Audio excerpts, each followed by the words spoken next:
Well,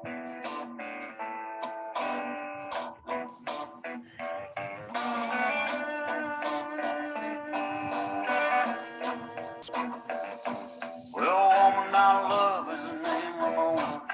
She kinda looks like tempest storm, and she dance like a little Egypt. We're back. I'm Marshmallow, sitting here with Jerry Jones Jr. Say howdy, Junior.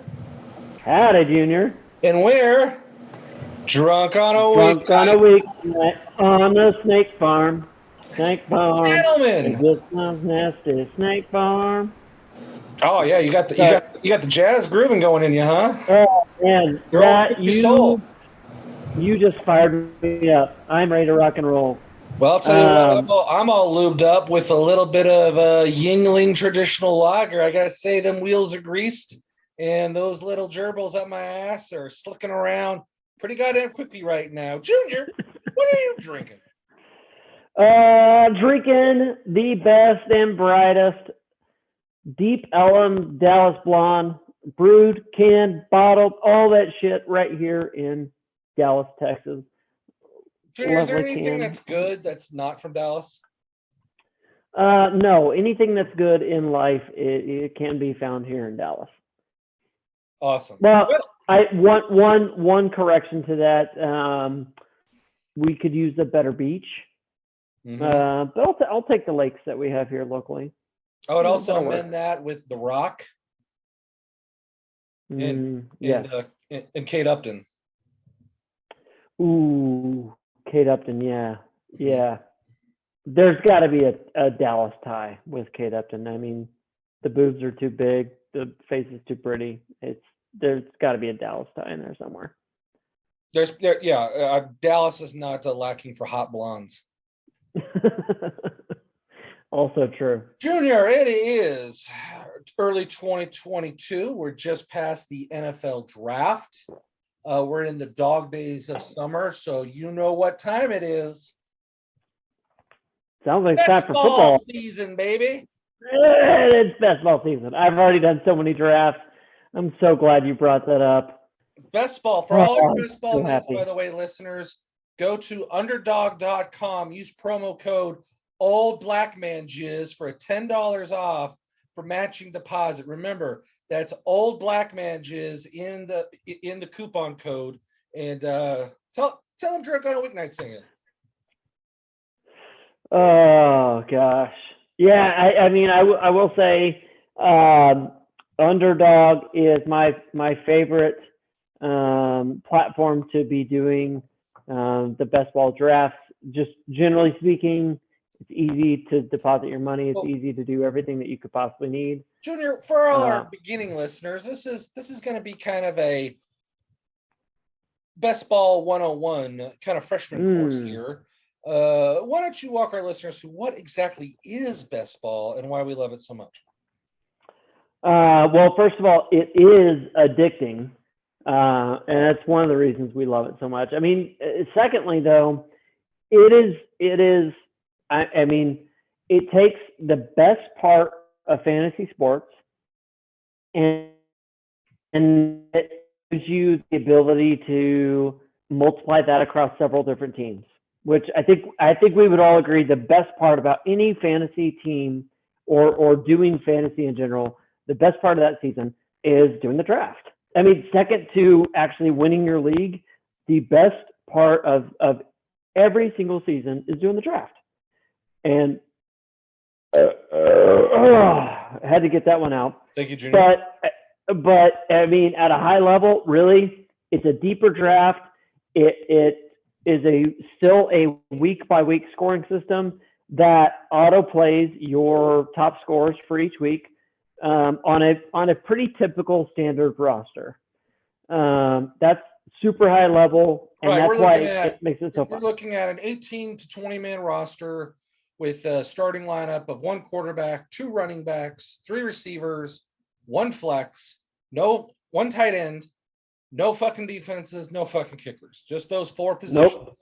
And every week, the computer's going to go in and automatically set your lineup to have the best team who possibly would have scored that week. So when you draft your team, it's set it and quit it. There is no trades. There is no ad drops. There is no waiver wires. There is no setting your lineups. All you do is you draft the best team and then cross your fingers and see if you won at the end of the season. You win by scoring the most points on the season. And if you get some of the big tournaments, then you can actually go up head-to-head against some people in that Week 17, Week 18 matchup for the big bucks. Yeah. But best ball is all about drafting, trying to find the best possible roster team. You're really looking for ceilings, not looking for floor. You're trying to get a nice little wide range of players so that you can consistently score the most points each and every week. And God, I love it so. Yeah, top to bottom, it's the most exciting way to do your draft. And then the other great thing about the way they have best ball set up, especially on underdogs, the thing I like about it is you have the option to do a slow draft, which is about 8 hours in between picks.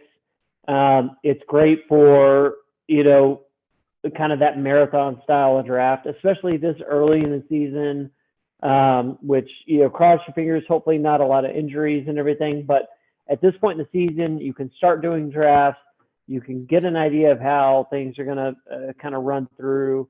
And you're not going to have to set aside hours at a time to be able to do it. That's the other great thing about best ball. You have great point, Junior.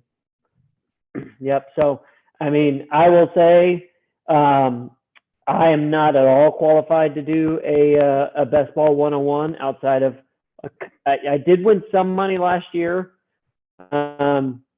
I placed or finished in the money in 3 out of about 7 leagues last year. But otherwise, not at all qualified. But I could tell you what not to do, and that's where maybe we can come in handy. I think that'll help out. Now, I think I can help a little bit here too, because last year I profited $3. So listen to us, guys. We got all the tips and tricks. That's really going to help you out this season. But we'll tell you what, we learned a lot every single year. You learn a little bit more. So, Junior, what would be your number one tip to newbies that you wish someone told you on day one? Yeah, I'll give a 1A and a 1B because I think for me, so one is actually strategy. The other one is going to be a little more just super intro level. Join a tournament. Just do the tournaments. There's not really any higher costs associated with them. The purse is much bigger. The only downside is you end up in a pool of a couple thousand people there toward the end of the season once you reach the playoffs. But there's no, if you're going to do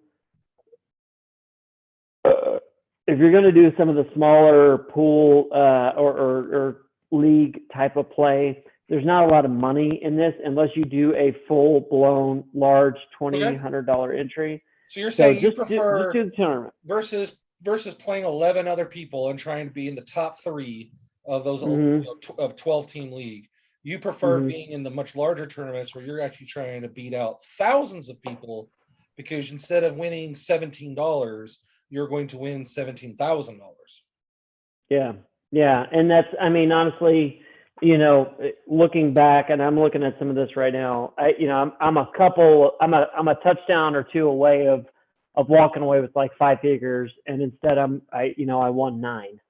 It's one of those things. So I would much rather have that opportunity. Maybe next season, things fair enough, fall in my favor. But the other thing too, the number one rule for me going into the season is I am truly trying to avoid quarterback in probably the first 6 rounds. And I honestly don't really care who falls up until that point. We got 18, 20 rounds. You definitely want to have multiple quarterbacks. You're saying you want to load up on those other positions because you can make a lot of profit on late round quarterback. Yeah, and I think, listen, 3 quarterbacks I think is perfectly okay. It's not something I would like to do. more often than not, depending on how the way things fall to me, I'd rather have like your second tier, like low end second tier, high end third tier QB, and then maybe another tier 3 QB as my 1 and 2. But I'm perfectly okay with rolling with 3 quarterbacks or whatever I need to do, as long as I'm not investing in one of those first 5 or 6 rounds in a QB. Do you want to know? Do you want to know what my number one? I was just about to ask. Well, get ready, folks, because I'll tell you what this. As much I like your quarterback idea, I do agree. You want to not maybe spend high capital on quarterback, just like in other drafts. You got to realize that everyone's drafting 2 or 3 quarterbacks. So you want to make sure you load up on at least a couple of starters, and then maybe one high flying, possible rookie, someone who's going to be starting at the end of the year with a lot of upside. Mm-hmm. And yes, as long as you just grab 2 starters that you think have got high ceilings late, great idea. But I'll tell you what, I've never left a best ball draft feeling like I drafted enough wide receivers. You can't draft enough wide receivers in a best ball league solely because you're starting 3 of them. You start 3 wide receivers and a flex. So if you have as many wide receivers, you have that many lottery tickets for them to slide into your starting lineup. You're looking for high upside guys are going to get a lot of touchdowns, who are number ones on their team, who are with quarterbacks that like them, blah, blah, blah. Maybe even a couple of rookies super late that you think might just go be Amon-Ra St. Brown last year won me money because he was free at the end of every draft, and I grabbed him in like 4 leagues, and then he went off at the end of the year. Find those players. You can never have too many wide receivers. I know in normal drafts, redrafts, and dynasty, you kind of like to load up on, especially redraft, you want to load up on running backs because they're hard to get. But remember, there is no ad drops. Mm-hmm. There is nothing like that. You need as many wide receivers as you can because you're going to start them more often than you're going to start running backs. You're probably always going to start 2 running backs and 4 receivers. So you need to have at least like 7 or 8 wide receivers leaving. And you can't, honestly, again, can't have too many. Yep, that's exactly right. And honestly, if you can find, I think that's a perfect strategy, honestly, and one that I actually fell into in one of my drafts recently, and I'm perfectly okay with it, right? But for the running back conversation that goes along with the wide receiver, if you're going to do best ball, if your league is balanced out that way where it's the 3 receivers and the flex, I think you've got to load up extra on wide receiver because Marshmallow's right.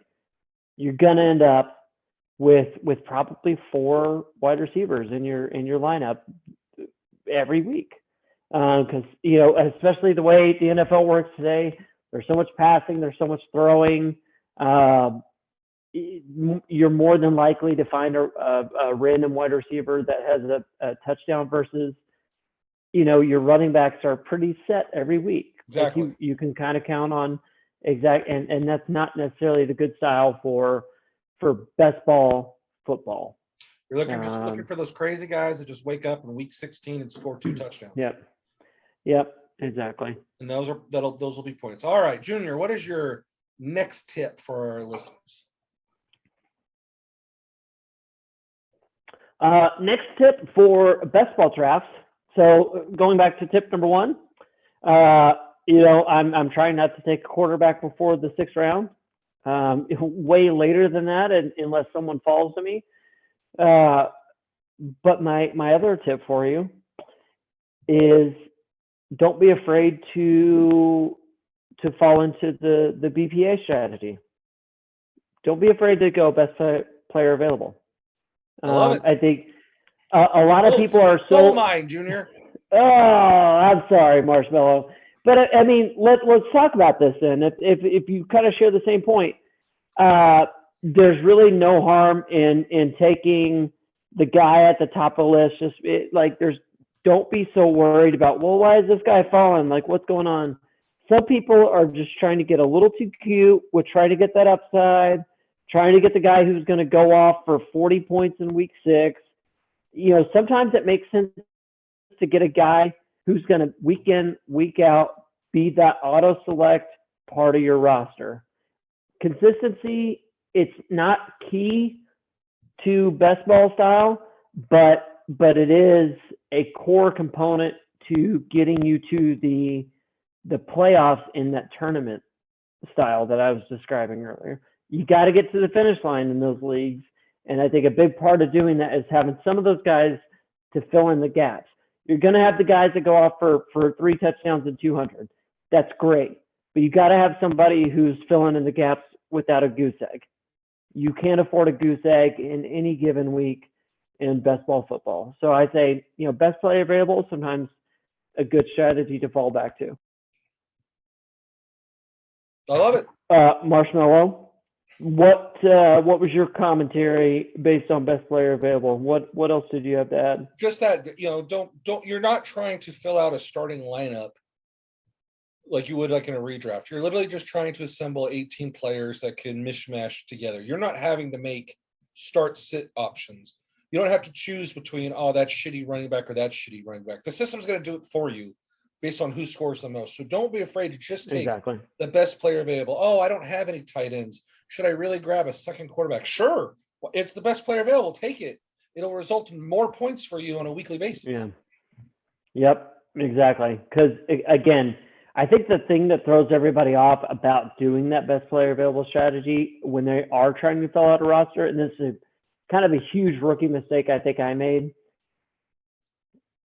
you always have the option to take those other players or those other spots later in the draft because it is a much deeper draft. I think a lot of people are so confined to the idea that, hey, it's I don't know, 14, 16 or 16 round draft, and I still got to take a kicker and a defense. Like everyone's got this mentality that like, hey, the end of, this wide receiver is like the end of the player pool when it comes to drafting. That's not the case in best ball. It goes a lot deeper than that.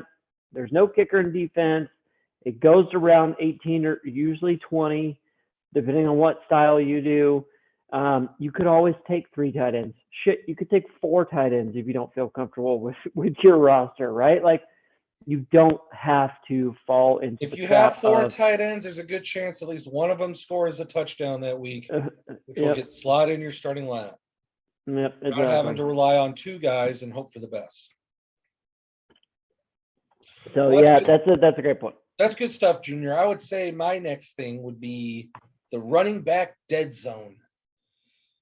That is all those running backs. Don't even know what that means. Tell me. In rounds 4, 5, 6, 7, that you hate to draft. They're going to suck. You just have to take them because I don't have a second running back yet. I don't have a number 1 running back yet. I need to just take a warm body here and grab one of these guys. And every single year, all these players suck. It's the running back dead zone. That every players in round 12 are going to score just as much as these guys going in round 5.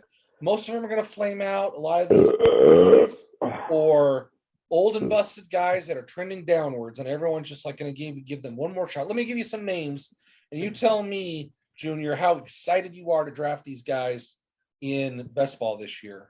Elijah Mitchell, Josh Jacobs, Antonio Gibson, Miles Sanders, Damian Harris, Cordero Patterson. Are those some names that just get you rock hard? No, but I do have Antonio Gibson on one of my best ball teams. And you hate it. And you just you take those guys. Yeah. No one wants these players, but you take them because you feel like you have to.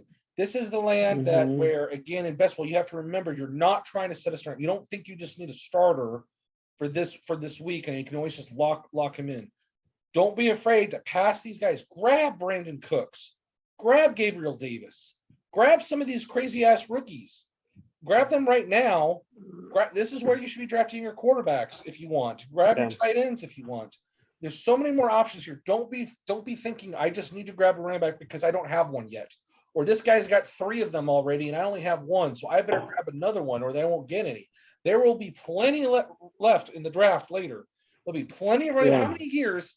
Every year, there's crazy-ass running back 2s and running back 3s that just pop off. Grab a few of those late, and they'll be good. Yeah. Later on, you can get Dameon Pierce, Ramondre Stevenson, Rashad Penny, Ronald Jones, Isaiah Spiller. These guys are going in double-digit rounds. Don't be afraid to grab those guys. Yeah, I think a really good example of that for best ball purposes. I mean, well, I say that there are some exceptions to the rule, I guess. But you look at a team. Well, I won't always skew it to the Cowboys, but you look at a team like the Cowboys with a high-end backup running back in like a Tony Pollard, right? If you would have told me last year going into a best ball draft that Tony Pollard was going to do what he did kind of on that roller coaster ride, you would have felt a lot more comfortable rolling with kind of a backup running back as maybe one of your RB1s in theory, right? Which actually is a perfect segue into my point number 3. Do it. My tip number 3 for best ball 101, which is don't be afraid to take the backup running back. So I think when you take a step back, you look at what best ball means. It's really about upside versus opportunity, right? So when you take the full scope of a full football season, where is there opportunity? Now, you take wide receiver early, there's a good chance you miss out on a lot of those starting running backs, right? But if you are smart about the way you play out the rest of the draft and you take a few maybe high-end backup running backs, like an A.J. Dillon, guys that you know are already going to get week-to-week playing time. So your Tony Pollards of the world, your A.J. Dillons of the world, you're arguably last year it was supposed to be Kenyon Drake. Now it's probably going to be Zamir White maybe in Las Vegas, who really knows. But those guys that you know are going to get some playing time week to week, maybe they snag you a touchdown or two in a week where the starter also plays. And then they are the guy when the starter goes down.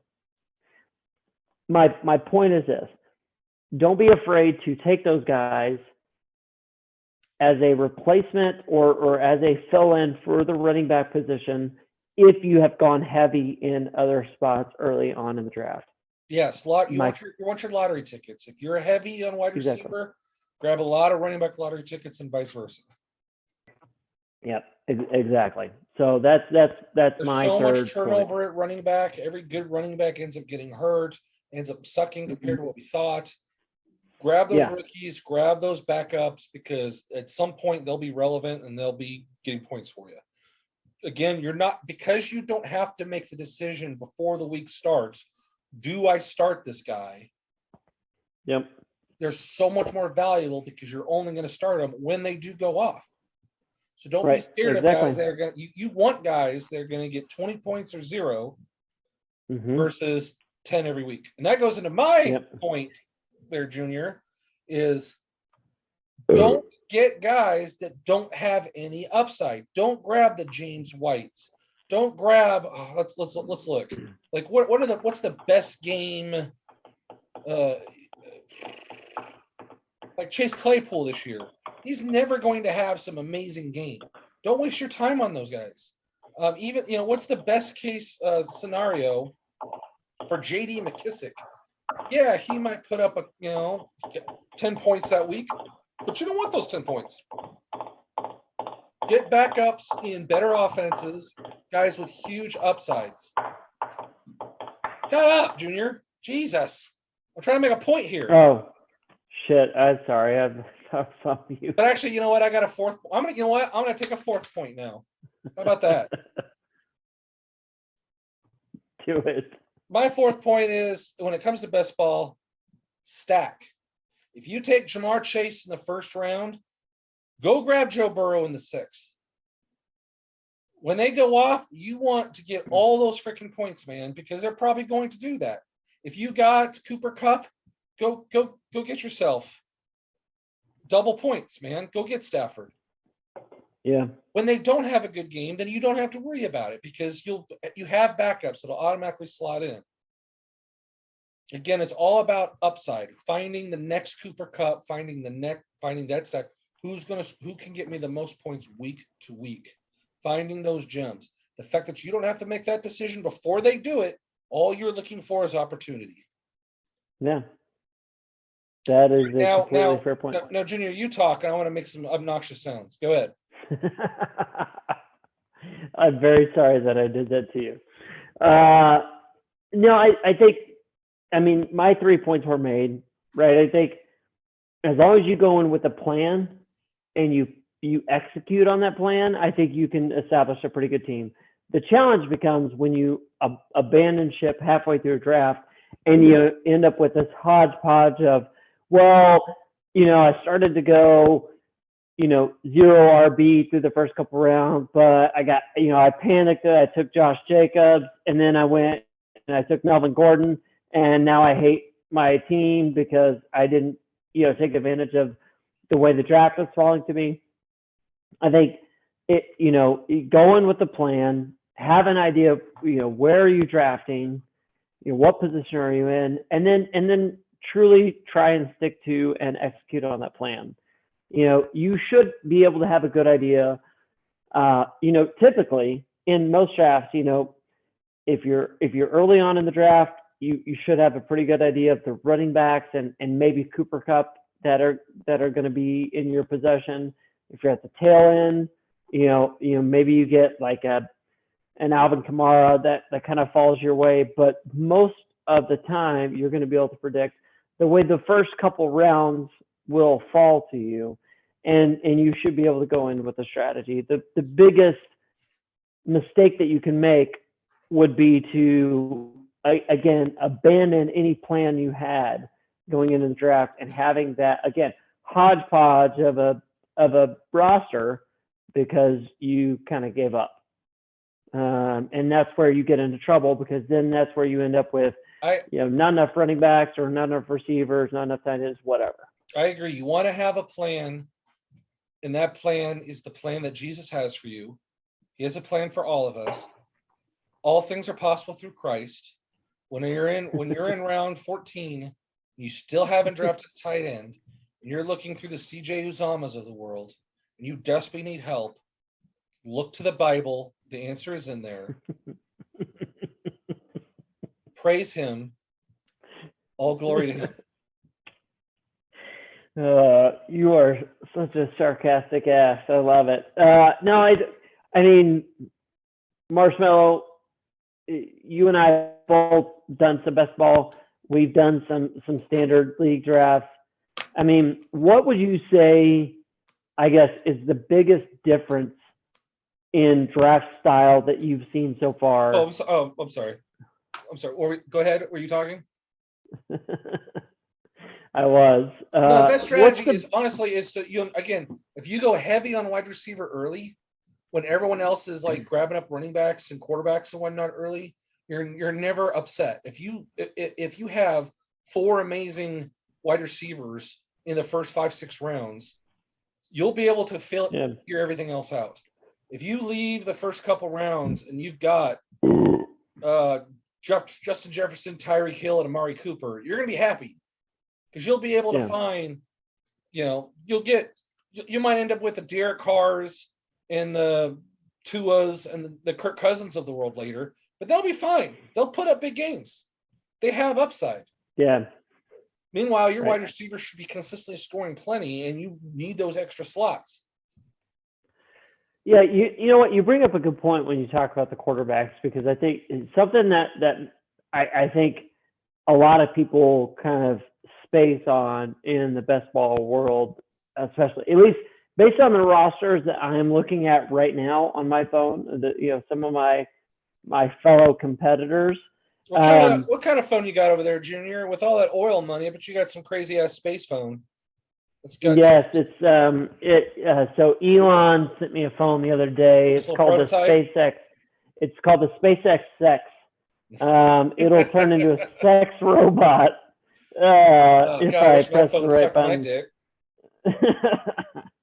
No, I mean, looking at some of these other teams, though, some of the teams have truthfully, I feel like a great strategy. They went in, they executed well on that strategy. Some others, kind of took a completely different path, but that, we'll see how things pan out. But, truthfully, the way I look at things when it comes to best ball and the quarterback position, going to the point that you were making, Rat, about, going heavy wide receiver and then figuring out the rest later. I feel exactly the same way, but especially, and I know this was my number one point, but the quarterback position, I think is very interesting because we live in a day and age where, most of our quarterbacks are going to throw the ball, can we say 30 times a game? That's pretty fair, right? We can say typical, that. We can say whatever the fuck we want, I suppose. But I think on average, I mean, check my stats. Maybe I should be doing that now. Average passes per game, QB, NFL, whatever. So when you look at, and I'm not even going to look at these stats, but I will look at this after the fact. Because of the number of passes per game in the NFL, the opportunity for you to have a subpar. I will say it's probably around 60, 70. 60, 70 what? Passes per game, like per quarterback. Oh, and I'm going to take that to the grave. And if you argue with me, you're wrong. And I'm going to bring your family and your mother and your kids into this. Yeah, okay. This isn't the what year was that? The 2013 Peyton Manning Tony Romo game in Dallas. Oh my God, I remember that game. Each quarterback did like 50 times. That was the game that Peyton ran in on the bootleg for the touchdown. That was one of the craziest games I've ever seen. That was an amazing game, but I think each quarterback threw the ball over 45 times. But no, in generally speaking, in today's NFL, I think most quarterbacks are throwing the ball 25 to 35 times a game. Let's say it's an average of 30 times a game. Because today's NFL throws the ball so much, your quarterback position has so much opportunity to earn you points on a week-to-week basis. How many times is a crazy quarterback put in a top 12 week? How many times does a Davis Mills or a Justin Fields or some of these crazy quarterbacks that you would never like want to start in an actual fantasy league go out there and get 3 touchdowns that week? It happens. Yep. These guys have upside. Every year there are 40 quarterbacks that put up top 12 weeks. So have a couple of those so that grab Aaron Rodgers and he's going to be consistently good. But you want to have a couple of backups for those cases. A, bye weeks. B, Aaron Rodgers gets injured and you're butt fucked. And B and C, those crazy ass weeks when they just fucking go off. When Carson Wentz get 4 touchdowns. Yeah, exactly. I mean, let's be real. There's a reason why Ryan Fitzpatrick is a household name. It's not because he's been a great NFL quarterback. It's because he's had the random ass Fitzmagic weeks where it's like, where the fuck did this come from? And that is best ball personified in the last round. Do you want Gus Edwards, who maybe puts up plenty of points, that's gonna maybe be in your starting lineup for the week, but how many points is that possibly going to be? Or do you want like a Jameis Winston, who led the league in passing 3 years ago, who has that tremendous upside, who could just potentially go off 6 weeks of the year? How many weeks is Gus Edwards going to be your starter? And if Gus Edwards is your starter, are you winning? Yeah, I'll be honest. I don't think that's a great example. It's a perfect example. I would not even say great. It's perfect. See, I might be more apt to I think if you're talking about last round, number one, Jameis Winston's not going to be available, and neither is Gus Edwards. But it's a fair point. That's the type of upside we're telling you to look for. What else do we have for the best ball conversation, Marshmallow? Because I'll be honest, go have fun. I don't want to give away all my tips. It's the perfect way for you, especially in a slow draft, for you to see what everyone else is really doing. And then once your turn, you don't have 30 seconds to make a decision. You could research, You could check out what everyone else is doing. You could go, oh, wait, who is that guy? Who is that backup running back for the Houston Texans? Oh, shit, he signed there? Oh, Mark Ingram? What the fuck? Yep. This helps you not only just prepare for real drafts later on, but it helps you give that like just bare, backbone information. You're absorbing this information now for your real drafts coming up. Best ball drafts are the perfect mock drafts. So I think this brings up a point that I asked you earlier, but I don't think we got into this actual question. How do you differentiate your style of draft from best ball to regular, we'll call it dynasty keeper? In a lot of leagues, you're not starting 3 wide receivers. You're only starting 2. Therefore, in best ball, you really need to prioritize wide receivers.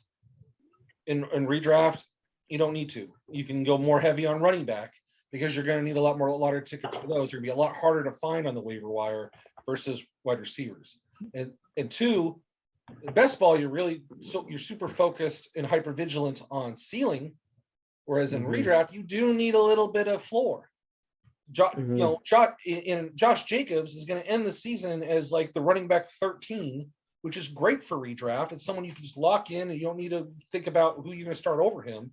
But Josh Jacobs is not going to win you a week and go out there and get 3 touchdowns like the players you need in best ball. You'd rather have 8 other running backs and hope one of them goes off that week compared to Josh Jacobs, tried and true, calm and steady tortoise. You need hares, not tortoises.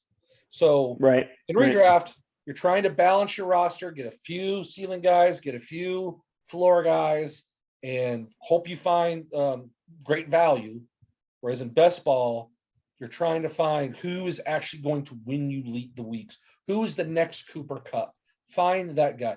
Who can step up, who's getting drafted in the 5th round that can outscore everybody. Find those players, draft them, get those lottery tickets on your teams, and give yourself a shot to actually get first place. You don't want to get 6th place, and that way you could gloat to your friends you were in the playoffs or whatnot. You're shooting for first. Right. So let me ask you, along the same lines, you kind of go for broke type of strategy with best ball. What strategy do you take? So you heard me say, don't be afraid to take a backup running back. We're not got many starters in the league, and a lot of people are in committees. Don't be afraid grabbing the 1B.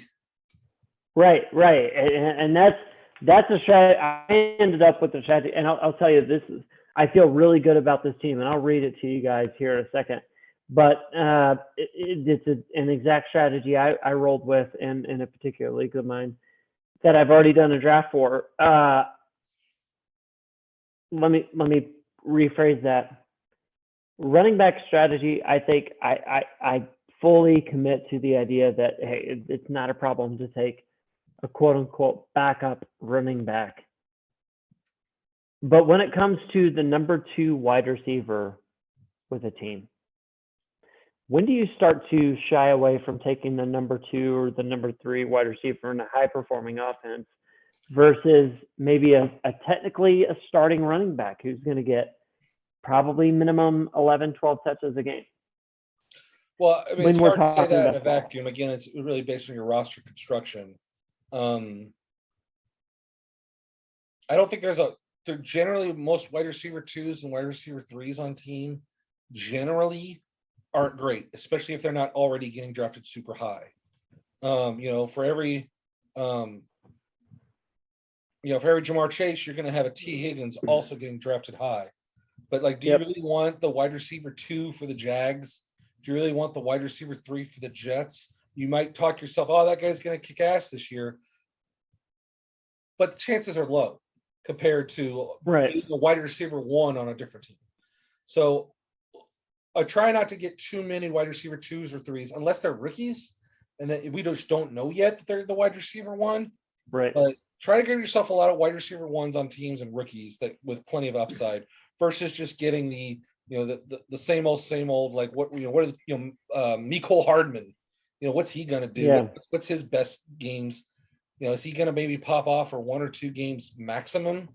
Like those guys just aren't worth anything. So in those situations, grab yourself another running back, go to another position. This is why I like to load up on stud wide receivers early and then fill out later with your quarterbacks, your tight ends, and your backup running back. In the last best ball league I had, my top 2 running backs were an insane Breece Hall and Damian Harris. I draft another one until round 11 with Ronald Jones. I completely punted wide running back, thinking I'll be good enough with Gus Edwards and Isaiah Spiller and blah, blah, blah with some of these guys late, knowing full well that everyone else on my team is going to be amazing. See, I almost wish that you and I would have taken a different strategy in a couple of our. I feel like we're on the same wavelength. After doing this for a little while, I feel like we feel the same way about best ball, and now we've fallen into this pit where we keep falling back to the wide receiver. But like, I have almost the exact same example. Austin Eckler as my RB1. I am perfectly okay with that. But then you go into my RB2s and you hear AJ Dillon, Tony Pollard, Chase Edmonds, Jamal Williams. That's a great strategy. I love it. Yeah, but same thing. Basically, what you just read me on your wide receivers is what I'm about to tell you. Mike Evans, Keenan Allen, Cortland Sutton, Allen Robinson. Some of these names I don't like as much. But the point's kind of there, right? Like I invested outside of that Austin Eckler pick, I invested early in wide receiver, and that's the way things are going to fall because there's too much opportunity for wide receivers to contribute versus those running backs. And that's why, especially if you can get a solid, top 5, 6 RB1 as a part of your roster, you lock in that running back spot. The RB2 that you're going to have week in, week out, totally fine to fill in with 4 different flyers. And then invest the rest of your draft in quarterback, wide receiver, and tight end. That's again, like we said, it's okay to be volatile. It's okay to not have that locked in stud and have 5 guys who are going to mix and match going into that spot, because you don't have to make the decision and get lucky that week that's the week that guy goes off. You're having 5 guys and you just know that one of them every week is going to go off. That's all you need, and that's worth the running back 2 to you. Well, and I don't want to belabor the point, but the reason why it's also not a terrible strategy on the backup running back, especially if you're doing the tournament style, go look at the injuries over the last several years. The injuries that keep people out, the position players who are out for a full season once they tear an ACL or an Achilles, unfortunately, not rooting for injuries over here, but a lot of those guys are running backs. And if you happen to snag the right 1 or 2 running backs as those, RB2, 3 type of flyers, and you're in a tournament style, and those guys get injured mid-season, and you find a way to make it to the playoffs, you are by far and away at a distinct advantage going into the season with now what is an RB1 once you reach the playoffs in the tournament style best ball. So that, you just don't see that as common within the wide receiver position as you do the running back position, especially just, position of scarcity, right? There's a lot more wide receivers than there are running backs, and therefore to get the good ones is really, really important. It's good stuff, Junior. Just good. I don't understand. It's full of great information. How are we giving this away for free? It doesn't make any sense to me. These people, our listeners are going to go out and make so much fucking money. They better give us some of it. Yes. Well, I could tell you, because one of our 3 listeners is my mother. I think the other one is a butt dial download, and the other one is who knows. So it's probably you on another device. So that's probably why we give it away for free. Is this birth mother, stepmother 1 or 2? So birth mother. Yeah, for sure. Okay. You know what? Stepmother, that might be the wild card 3rd subscriber though. This is the mom. Might be honest, got all his money. Yes. Exactly. All right. Well, I think that's a show, Junior. I think it is. Listen, I think I could go on about best ball football. I did it to people in the office today. They were tired of hearing about it. They literally were done. They walked away from me. I could go on about this all day. If you haven't done best ball before, I highly encourage you to do some drafts. You'll find it incredibly fun when you're dynasty, your keeper, your redraft leagues, when they all shit the bed in week 6, when someone blows an ACL, you go and revert back to, your season long best ball, and hopefully you find some good stuff because you listen to Remember, on a weeknight. That's coupon code Old Black Man Jizz. That's Old Black Man Jizz. Don't leave money sitting on the table. That'll get you $10. You could at least use your own coupon code to get a little promo out there. But yes, go visit Underdog. They do, Not a sponsor. in my opinion, they have the best. They have week to week over under contests. They have all sorts of different betting lines that you could follow through on week to week. They make it a lot of fun. It's very easy on the user. The format's very user friendly. Go visit, see what you can find out. It's not a high deposit cap. You deposit like $10, $20 or something like that. Play a few drafts, and I think you'll be hooked just like we are. Have fun. That's what it's all about. That's why we're here. All right, listeners. I got one last thing I want to tell you, but voice is getting a little raspy, so I'm going to need you to turn the volume all the way up. I'm going to need you to really crank the volume dial, and just so I can tell you, go